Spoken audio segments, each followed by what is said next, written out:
Welcome to another video. The name of this one is called He's a Proud Man. But as always, before I get started, I want to give all praise, all honor, all glory to Yahweh, Bahashem, Yahweh Shai, Bahashem, Hakwadash. A double honors to the apostles, the bishops, the elders, and all the teachers of Great Millstone who rule and teach well. Peace and salutation to the elect men who's pushing this word throughout the four corners of the earth. To you, I say Shalom. And to the Akwat out there who's just sitting back, paying attention, listening, and learning in silence. To you, I say Shalom. Now I'm just going to jump right into it. This is Revelation 11 and 14, and it reads, "The second woe is past, and behold, the third woe cometh quickly." Now, a lot of people read this and they don't know what the hell they're reading. But when you read this, this is speaking about World War II and World War III. It's pretty much saying that World War II is past and World War III is fast approaching. And if you are in the ministry, or if you're a so-called Christian, or whoever you are, a Bible thumper, whoever you are, if you're not reading the Bible and looking at what's taking place right now in the world, you're not looking at the prophecies that are being fulfilled. You're not being a watchman unto the house of Israel. If you're not being the one that's watching and revealing what the scriptures is saying about these end times, you're a madman if you're not doing that. Because right now is the time to be occupied in prophecy. Because you look around you, prophecies are being fulfilled. Right?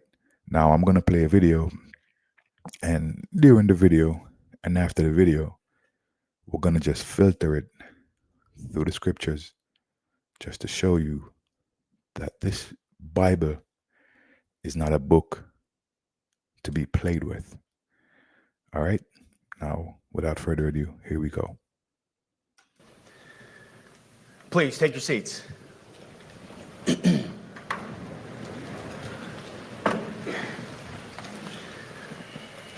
Well, Mr. Chairman, the Joint Chiefs, generals, admirals, commanders, officers, senior enlisted, NCOs, enlisted, and every member of our American military, good morning.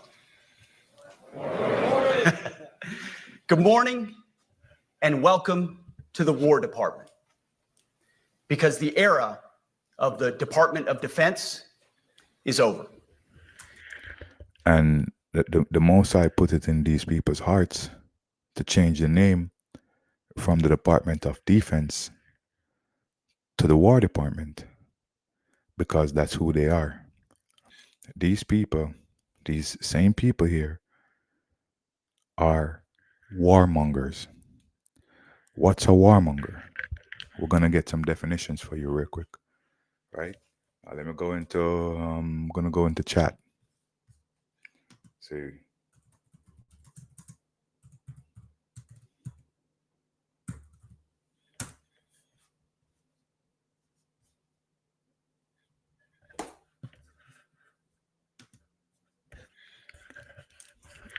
Now, I asked, what's a warmonger?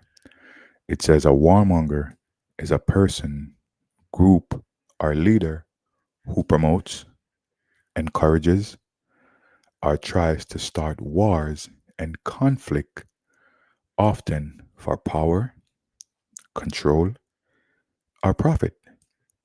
So when you look at Babylon the Great, which is present day America, you can tell that they fit this criteria.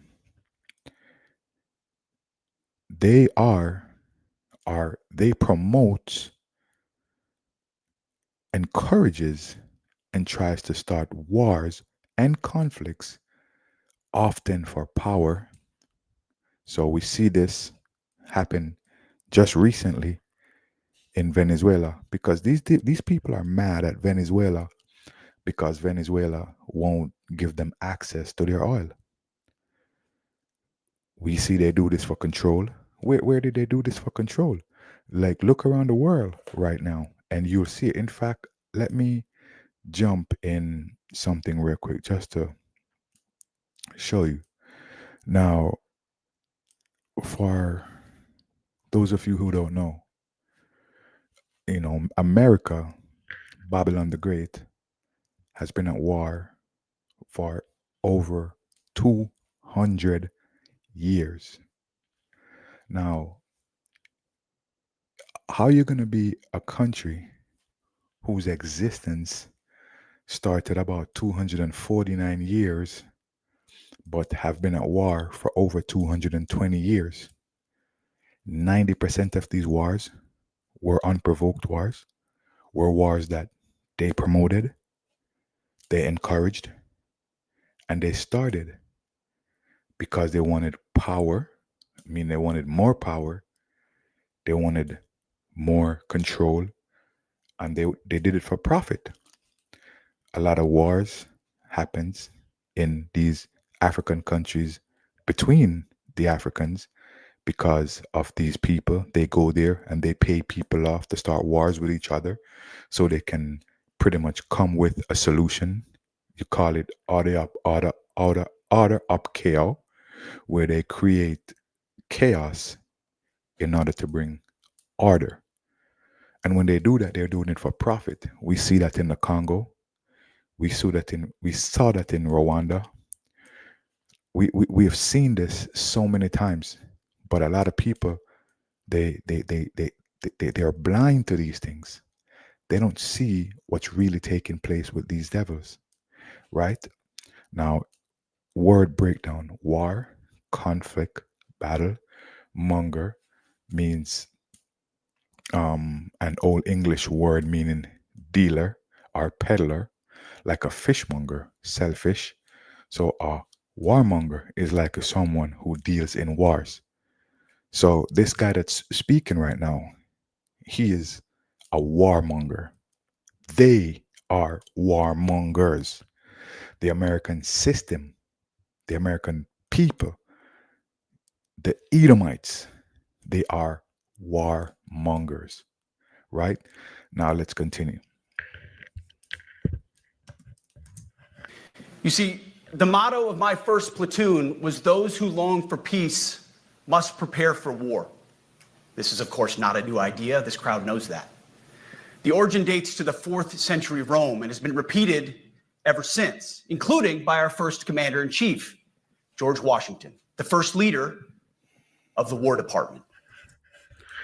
And this is how you know that America, Babylon the Great, is Rome all over again. Their systems, their democracy, how they are as a people, the wars, the takeovers, everything about them is Rome. And this is how you know that these people are the same people that was back then, is here now, ready to fulfill prophecy, right? Now, I want to read a precept for you real quick and get into it. Now, this is Habakkuk 2 and verse 5. It says, Yea, also because he transgresseth by wine, he is a proud man, neither keepeth at home, who enlargeth his desires as hell, and is as death, and cannot be satisfied, but gathereth unto him all nations, and heapeth unto him all people. Right? Now, we know that this man transgresseth by wine. Now, what is transgression? Transgression is sin. And how does he do this?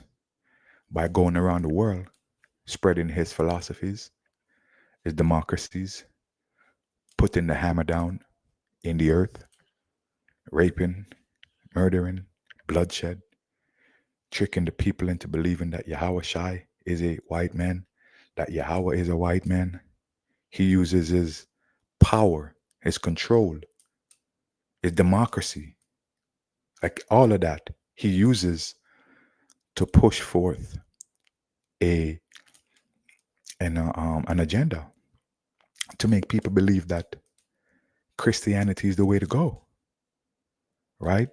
But their true identity, who they are as a people, is coming out. And they are the ones who are bringing this out. Let me get a precept real quick.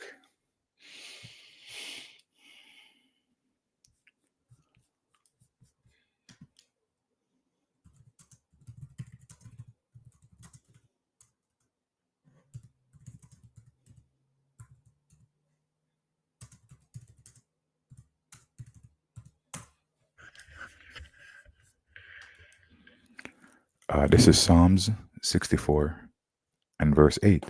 It reads, "So they shall make their own tongue to fall upon themselves.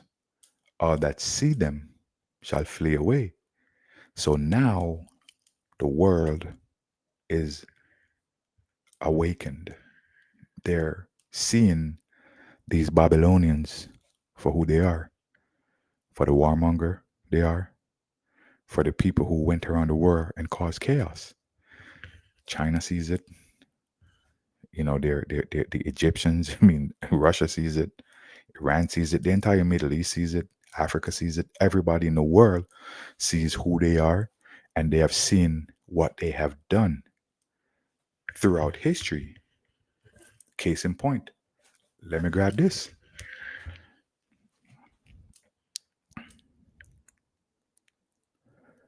So, if you, yeah, so pretty much case in point, I said, so countries where the US overthrew or helped overthrow governments. So remember, he transgresseth by wine, right? He conquers nations, overthrow the governments, and put their puppet in, right? So they did that in Iran in 1953. It reads the CIA helped overthrow Prime Minister Mohammed after he nationalized oil industry, restored the Shah. So pretty much America didn't like this. America didn't like this. And the reason why they did overthrow the Iran in this day and age is because they wanted access to the oil, right? And now, if you look, the Americans are the Iranians are enemies to America. Why? Because America is not getting what they want again from Iran. So what did they do? What are they doing? They're sending the tight hatters over there to start war with them, right? To do what? To destabilize their economy. Hate, pure hatred, right? Lebanon, 1958. U.S. intervened militarily. The details are more complex, primarily to support a government aligned with Western interests. So pretty much they went into Lebanon in 1958 to do what? To destabilize the government in support of a government that aligns with Western interests. Same shit, different day. This is who they are. Let's look at Cuba, 1961. It's called Bay of Pigs invasion, US backed attempt by Cuban exile to overthrow Fidel Castro government. 19 Why? Why are they doing this? Because Cuba wouldn't align with their agenda, right? And what? And what? They went there and they tried to destroy the country, sanction them, all of that, right? Brazil, 1964. So US supported a military coup to oust President Jaho. Come on, man. Like it gets even worse. War and conflict. Panama invasion. I don't even have to read anymore. I'm just showing you that the USA is who you call a warmonger, right? Now let me get back into this. Now we just read Habakkuk 2. I'm gonna read it again. It says, "Yea, also because he transgressed by wine, he is a proud man, neither keepeth at home, who enlargeth his desire as hell, and is as death, and cannot be satisfied, but gathereth unto him all nations, and heapeth unto him all things." Right? So this warmonger, this these people, and I'm going to say the Edomites, you so-called white people, you have an appetite for war. You people are unable to think straight unless you go to war. This is who you are. Warmongers, man. And it says he's a proud man, neither keep it at home. Pretty much saying that this man, pride fuels them. Pride drives them. They are so prideful that it's overwhelming to everybody, right? It's overwhelming to everybody. And it says neither keep it at home, right? And this means he is never happy. He's never happy to stay away from anything that has to do with war. Everything to do with war, that's his house, that's his office. Everything to do with war, that's his office. Always seeking to overthrow, always seeking to conquer, always seeking to take more and more and more. Never satisfied. This is who this person is. This is who this man is. Esau, Edom, the so-called white man. Look at it today. Look at it today. They literally tried this with Venezuela just now. Right? It says, who enlargeth his heart, his desire as hell, and is as death, and cannot be satisfied.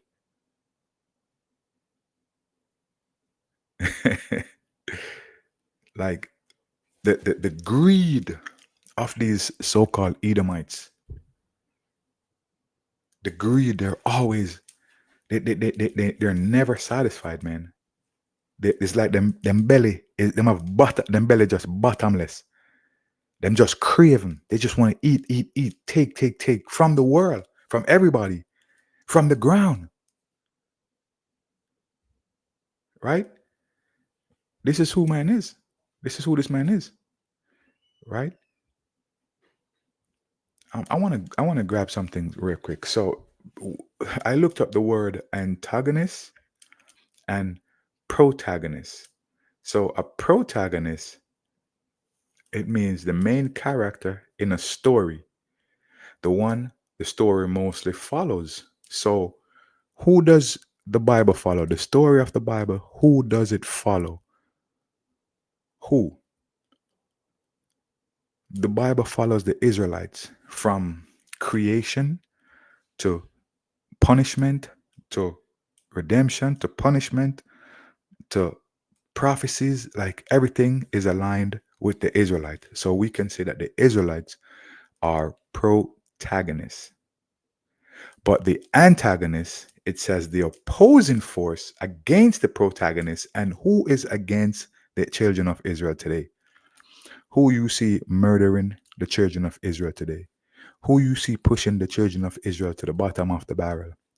Every day it's something new with these Babylonians against the children of Israel. You so-called Americans, you so-called Black Americans, Native Americans, and Latinos in America, right? You are the antagonist. This man is the protagonist, right? Let me read that again. It says the antagonist, the opposing force against the protagonist. Often this is a villain. So the antagonist is a villain. And we see this today, that the antagonist, the Babylonians, are the villain or rival.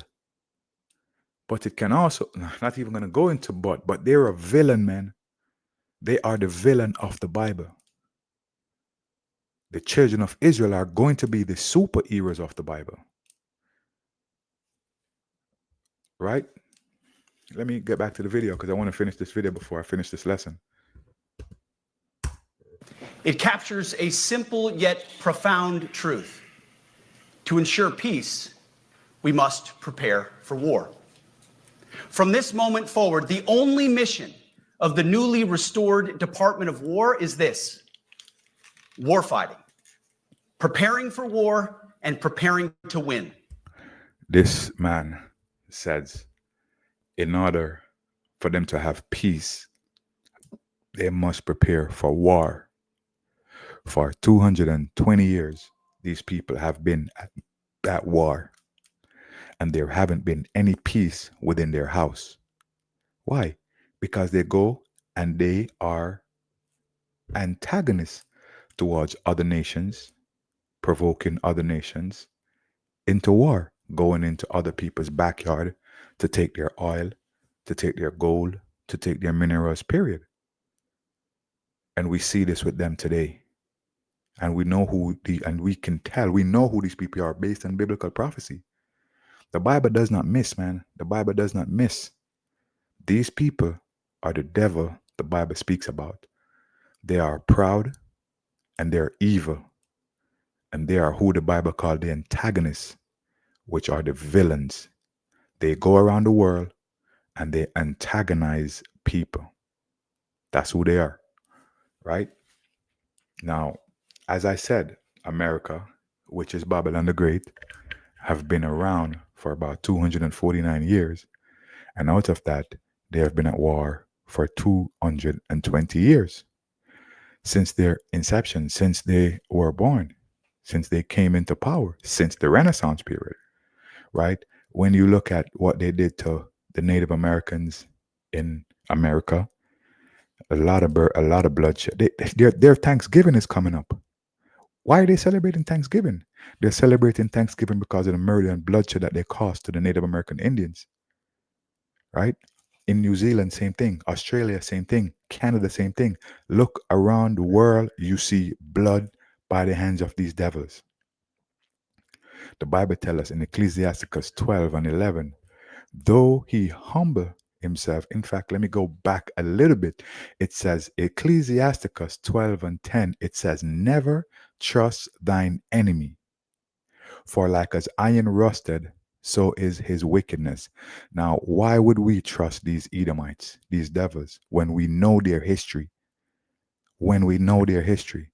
So in America, in Canada, in a lot of places, if you have a criminal record for theft, for robbery, for murder, if you have anything of that on your criminal record and you go for a job, they're doing a background check on you.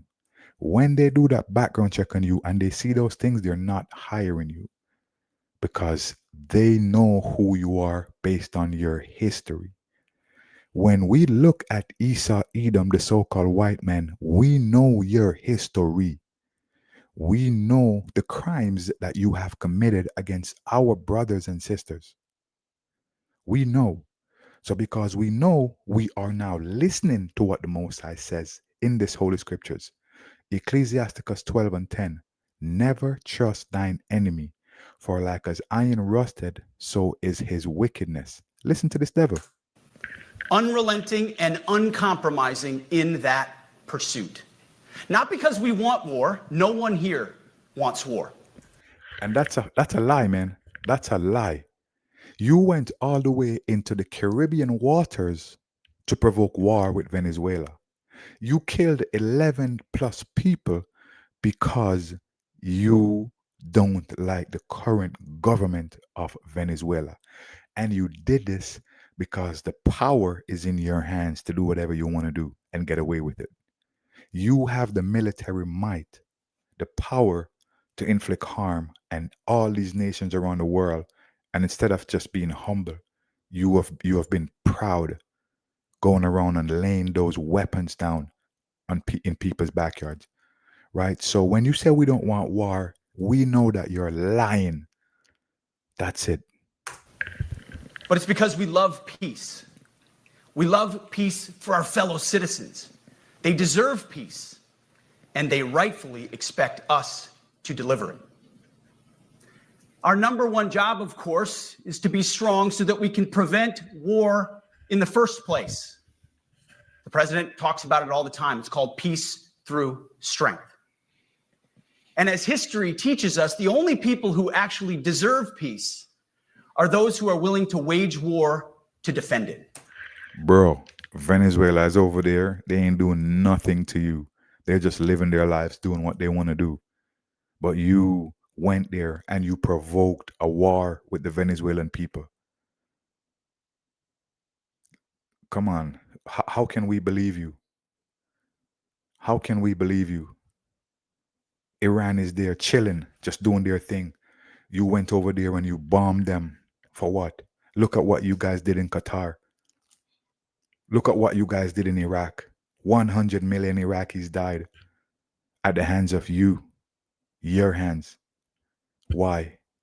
Because you wanted oil. Shut the hell up, man. We have your records. We have your criminal history written down. So stop it, man. This is Ecclesiasticus 12 and 11. Though he humble himself and go crouching, yet take good heed and beware of him. And thou shalt be unto him as if thou had wiped a looking glass, and thou shalt know that his rust hath not been altogether wiped away. We know your history, man. Ecclesiasticus 12 and 12. Set him not by thee, lest when he hath overthrown thee, he stand up in thy place. Neither let him sit at thy right hand, lest he seek to take thy seat. And thou at the last, remember my words and be pricked therewith. So now look at what you did to the Native Americans. You came over here. They embraced you. They gave you a seat at their right hand. And what you did, you murdered them. You raped their women. You raped their kids. You murdered them, right? And then you took their place. Look at what you did to the children of Israel. You murdered them. You took their place on paper and in real life. How can we trust you, man? We know who you are. We can see right through you, man. Right? Anyway, like I said, we know your criminal history. We have seen your records. And everything that he's saying here is a lie because they cannot tell the truth. Right? They were made to be wicked by the Most High, Yahweh, Bahashim, Yahweh Shai. And even though we as Israelites know that all of these things that are happening in the world is sanctioned by the Most High, we have to make you people know that the Most High is using the wicked, which is Esau Edom, to fulfill his will, which is all these prophecies that you're seeing being fulfilled right now today. They are being done by the Edomites, but they were sanctioned by the Most High Yahweh, Bahashim, Yahweh Shai. So they're just in their stead, right? And with that, I want to give all praise. I want to give all honor, all glory to the Heavenly Father, Yahweh, Bahashim, Yahweh Shai, Bahashim Rakakodash. Again, double honors to the apostles, the bishops, and elders of Great Millstone who rule and teach well. Shalom.